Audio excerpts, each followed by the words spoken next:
મિત્રો ખૂબ જ વાયરલ એવા ઠેચા આવાકાડો ટોસ્ટ બનાવીશું. તો એના માટે એક પેન લઈ લઈશું. એમાં 1 ચમચી તેલ નાખીશું. તેલ ગરમ થાય એટલે જીરું નાખીશું.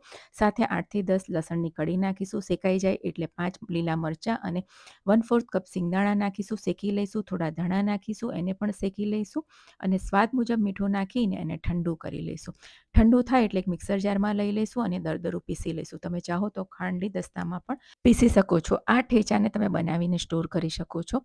ત્યારબાદ મેં અહીં અવાકાડો લઈ લીધું છે. અવાકાડો અડધું જ છે, મેં ગઈકાલે આખું હતું એમાંથી અડધું મેં વાપર્યું હતું, ને અડધા અવાકાડોને આપણે એક બાઉલમાં લઈ લઈશું અને એને ફોકની મદદથી મેશ કરી લઈશું. તમે મેસરથી પણ કરી શકો છો. અને ત્યારબાદ ઠેચા આપણે નાખીશું. 3 મોટી ચમચી જેટલું ઠેચા નાખીશું, એને મિક્સ કરી લઈશું. એક ડુંગળી ઝીણી સમારેલી નાખીશું, એને પણ મિક્સ કરી લઈશું. સાથે લીલા ધાણા નાખીશું અને એને પણ મિક્સ કરી લઈશું. મિક્સ કર્યા બાદ હવે સ્વાદ મુજબ મીઠું અને એક નાની ચમચી બ્લેક પાવડર નાખીશું અને મિક્સ કરી લઈશું.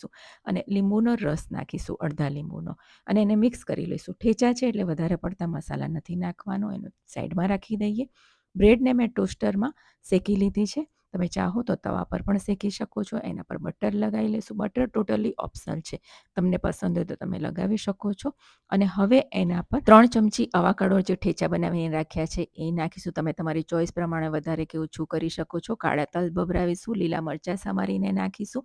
ધાણા નાખીશું અને એને આપણે કટ કરી લઈશું. તો તૈયાર છે એકદમ હેલ્ધી અને ટેસ્ટી અને ચટપટા એવા આવાકાડો ઠેચા ટોસ્ટ. જે લોકો તીખું ખાવાના શોખીન છે એ લોકો ચોક્કસથી આ રેસીપીને ટ્રાય કરજો. આવજો.